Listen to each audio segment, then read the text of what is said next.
Assalamualaikum warahmatullahi wabarakatuh. Perkenalkan, nama saya Yulinda Shanturi dari Prodi PGSD 3D, NPM saya 2014-0217, semester 3. Hari ini saya akan menjelaskan apa perbedaan individual atau individual diferensial. Individu merupakan kesatuan yang terbatas, yaitu manusia perseorangan, bukan manusia keseluruhan. Setiap individu memiliki karakteristik yang berbeda-beda atau disebut dengan individual diferensial. Perbedaan dalam individu secara umum disebabkan oleh dua faktor, yaitu faktor bawaan dan faktor lingkungan. Kedua hal tersebut membentuk karakter yang berbeda-beda dalam setiap individu yang menyebabkan terjadinya pola pemikiran, pemahaman, dan tingkah laku yang berbeda pula di setiap individu. Hal tersebut adalah hal yang dialami oleh setiap orang, termasuk siswa dalam belajar mengajar di sekolah, di mana tidak semua siswa dapat memahami materi yang disampaikan oleh guru dengan metode yang sama karena perbedaan dalam pemahaman atau daya tangkap yang berbeda. Perbedaan individu penting dibahas dan dipahami oleh pendidik agar para pendidik bisa memahami perbedaan dari masing-masing peserta didik. Setiap individu mempunyai karakteristik yang berbeda-beda sehingga sering timbulnya permasalahan akibat perbedaan itu. Oleh karena itu, sebagai seorang pendidik, hendaknya mampu memahami karakteristik maupun sifat-sifat dari masing-masing individu atau siswanya dengan cara maupun metode tertentu yang mengaplikasikan langsung dalam dunia pendidikan, sehingga mengetahui perbedaan peserta didik dan bagaimana cara untuk mengatasi dengan cara-cara mudah ditangkap atau dipahami peserta didik. Berikut ada inteligensi.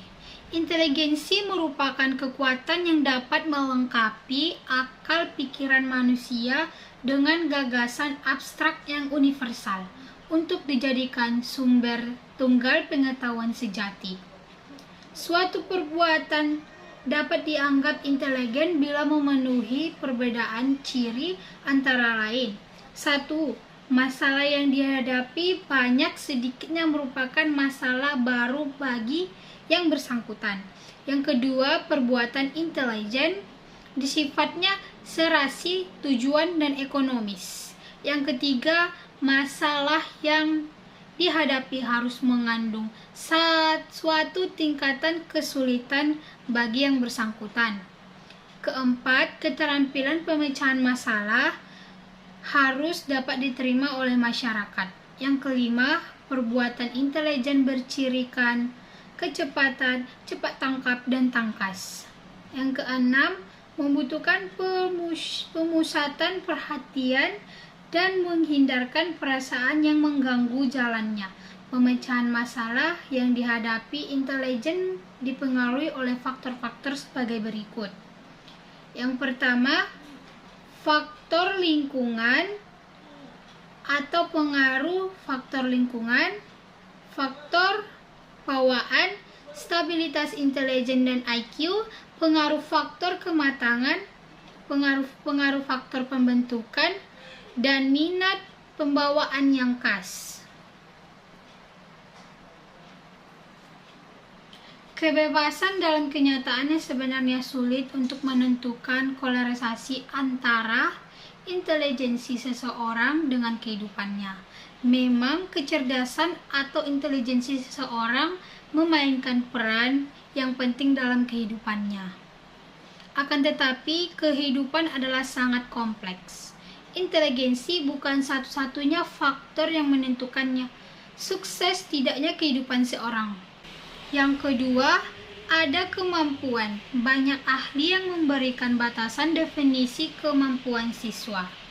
Kemampuan berasal dari kata mampu yang mempunyai arti dapat atau bisa. Kemampuan juga disebut kompetensi. Dolan dalam Sudirman mengemukakan bahwa kemampuan adalah perubahan energi dalam diri seseorang yang ditandai dengan munculnya pikiran dan didahului dengan tanggapan terhadap adanya tujuan. Menurut Hamalik, kemampuan dapat dibagi menjadi dua jenis, yaitu sebagai berikut. 1. Kemampuan intrinsik adalah kemampuan yang tercakup di dalam situasi, belajar maupun kebutuhan dan tujuan-tujuan murid. Yang kedua, kemampuan ekstrinsik adalah kemampuan yang hidup dalam diri siswa dan berguna dalam situasi, belajar dan fungsional. Mampu adalah cakap menjalankan tugas, mampu, dan cekatan. Kata kemampuan sama artinya dengan cekatan. Mampu atau kecekatan adalah kepandaian melakukan sesuatu pekerjaan dengan cepat dan benar. Seseorang dapat melakukan dengan cepat, tetapi salah tidak dapat dikata mampu. Spencer dan Spencer dalam Hansa Uno mendefinisikan kemampuan sebagai karakteristik yang menonjol dari seorang individu yang berhubungan dengan kinerja efektif dan superior dalam suatu pekerjaan atau situasi.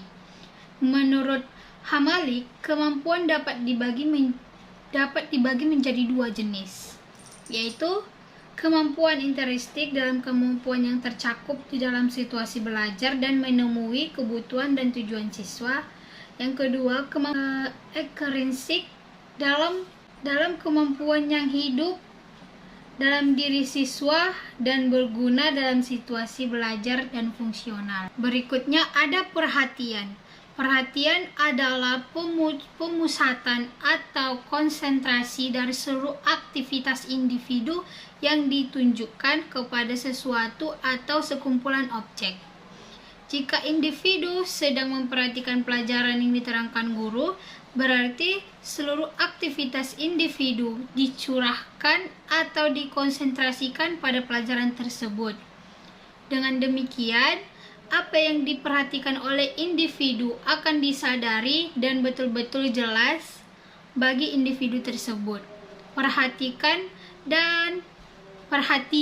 dan kesadaran memiliki kolerasi yang positif, sehingga perhatiannya juga mengandung pengertian banyak, sedikitnya kesadaran yang menyertai suatu aktivitas yang dilakukannya.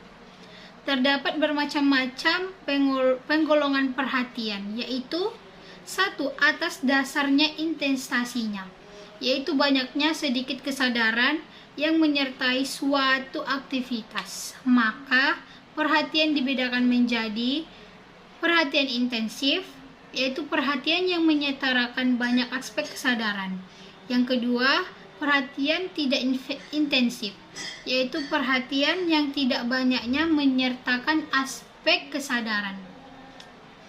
Dengan demikian, semakin banyak kesadaran yang menyertai suatu aktivitas, maka makin intensiflah perhatiannya.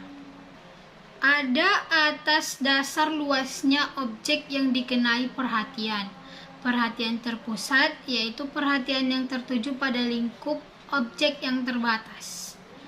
Perhatian terpancar, yaitu perhatian yang bertuju pada lingkup objek yang luas atau tertuju pada banyaknya objek sekaligus.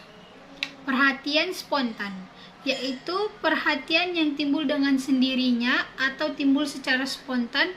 Perhatian ini timbul tanpa sengaja atau tanpa usaha. Berikutnya ada perhatian refleksi. Perhatian refleksi atau tidak spontan, yaitu yang perhatian yang dimunculkan dengan sengaja karena itu harus ada kemauan yang menimbulkan.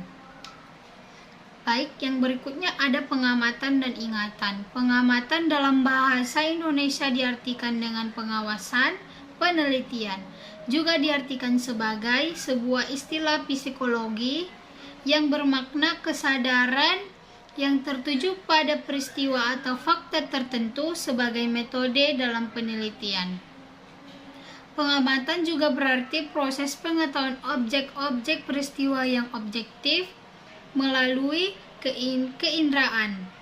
Dalam arti sempit, pengamatan berarti proses menginterpretasikan sesuatu dengan jalan mengenali tanda-tanda sebagai alatnya, dan pengertian-pengertian tertentu sebagai tujuan pengamatan. Jenis-jenis pengamatan besar terdapat 3 jenis pengamatan, yaitu pengamatan ikonik, ekoik, dan pengamatan kinestatik. Pengamatan ikonik atau pengamatan visual, yang pengamatan berfokus pada rupa visual suatu objek sehingga indera yang terlibat adalah indera penglihatan, ingatan yang dihasilkan dari pengamatan yang bersifat sementara dan mudah hilang. Pengamatan ekoik disebut juga pengamatan auditori. Objek yang diamati bisa berupa ucapan, musik, dan bunyi-bunyi yang lain, tidak bermakna kecuali diletakkan dalam suatu konteks. Sama halnya dengan pengamatan ikonik, hasil dari pengamatan ekoik pun hanya bertahan dalam jangka waktu terbatas saja. 3. Pengamatan kinestatik. Pengamatan ini melibatkan indera rasa, bau, dan sentuhan. Memori atau ingatan adalah kemampuan untuk menyimpan, mempertahankan, dan untuk mengingat kembali kejadiannya, pengalaman, serta aktivitas yang pernah dilakukan. Dalam hal ini, memori ada beberapa macam. Semua itu sesuai dengan alur pemikiran 2 tokohnya, yaitu Richard Atkinson dan Richard Shiffrin. Menurut Richard Atkinson dan Richard Shiffrin, memori disimpan di dalam 3 sistem penyimpanan, yaitu memori sensori, memori jangka pendek, dan memori jangka panjang. Namun kali ini yang akan dibahas mengenai memori jangka pendek. Berikut ada perbedaan bakat dan bakat khusus. Bakat adalah kemampuan dasar seorang untuk belajar dalam tempo yang relatif pendek dibandingkan orang lain, namun hasilnya justru lebih baik. Bakat merupakan potensi yang dimiliki oleh seseorang sebagai bawaan sejak lahir. Contohnya, seorang yang berbakat melukis akan lebih cepat mengerjakan pekerjaan lukisannya dibandingkan seseorang yang kurang mampu berbakat dalam melukis. Bakat khusus merupakan kemampuan yang berupa potensi khusus, artinya tidak semua orang memiliki. Misalnya bakat seni, pemimpin, ceramah, olahraga, penyanyi, dan lainnya.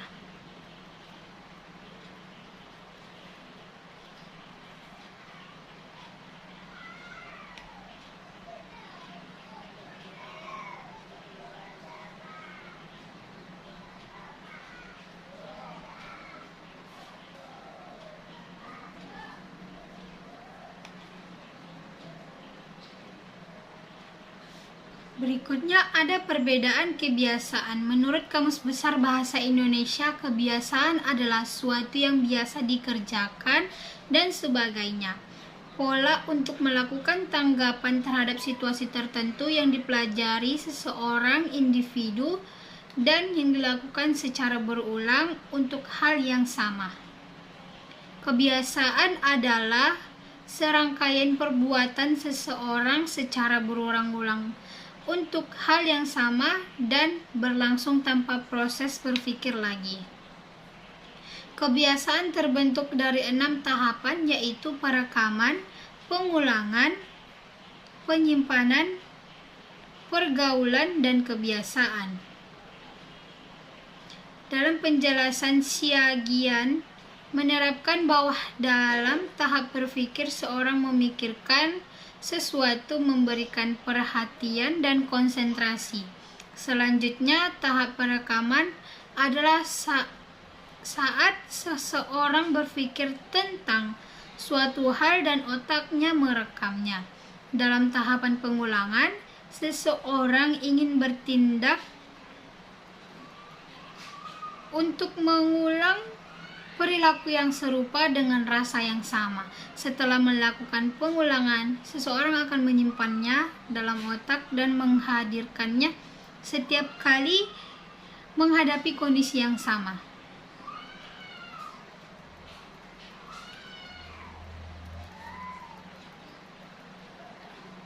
Kesimpulannya, salah satu karakteristik pembelajaran yang efektif jika pembelajaran dapat merespon kebutuhan khusus siswa, mereka adanya perbedaan individual. Perbedaan individual berkaitan dengan psikologi pribadi yang menjelaskan perbedaan psikologis antara orang-orang serta berbagai kesamaannya. Psikologi perbedaan individual menguji dan menjelaskan bagaimana orang-orang berbeda dalam berpikir, berperasaan, dan bertindak.